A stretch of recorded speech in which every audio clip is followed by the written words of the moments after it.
এক ভাই প্রশ্ন করেছিল আমরা ভিডিওতে বিভিন্ন এফেক্ট সাউন্ড ব্যবহার করি, এগুলা কিভাবে ব্যবহার করি আজকে এই ভিডিওতে দেখাবো। ছোট্ট একটা ভিডিওতে দেখাবো, খুব সহজে শিখতে পারবেন।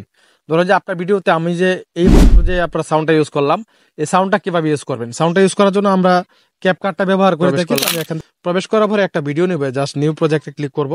এখান থেকে একটা ভিডিও আমি নিচ্ছি। এই যে ভিডিওটা আমি এখন এডিট করব, তো এখানে বিভিন্ন এফেক্ট আমি অলরেডি ইউজ করেছি। তো এই এফেক্টটা কিভাবে ইউজ করতে হয়, ফর এক্সাম্পল আমি যদি এখান থেকে কোনো এই দেখেন এখানে একটা শেডো ইউজ করব। জাস্ট ভিডিওটা এখানে ক্লিক করে দিলাম, ক্লিক করে দেওয়ার এখানে স্প্লিটে ক্লিক করে দিব। স্প্লিটে ক্লিক করলে কিন্তু মাঝখানে একটা মার্ক চলে আসছে। এই মার্কটা যদি ক্লিক করি এখান থেকে, প্রথমে আগে একটা এফেক্ট দিব। জাস্ট আমি এফেক্টে ক্লিক করে দিলাম।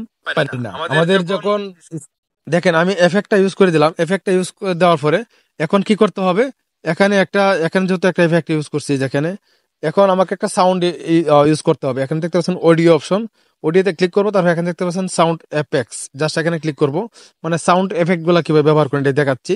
তা সার্চ বক্সে লিখে দেবো পপ আপ সাউন্ড, করলে অনেক ধরনের সাউন্ড চলে আসছে। দেখেন এই যে একটা সাউন্ড দিলাম, আর দেখেন আমি জাস্ট এখান থেকে মিলিয়ে দিব। এখন যদি আমি এটা প্লে করি, আমাদের যখন তো এভাবে মূলত আমরা কিন্তু এই যে এফেক্ট সাউন্ড গুলো ব্যবহার করে থাকি। এইভাবে আপনারাও ব্যবহার করতে পারবেন ক্যাপকাটের মাধ্যমে।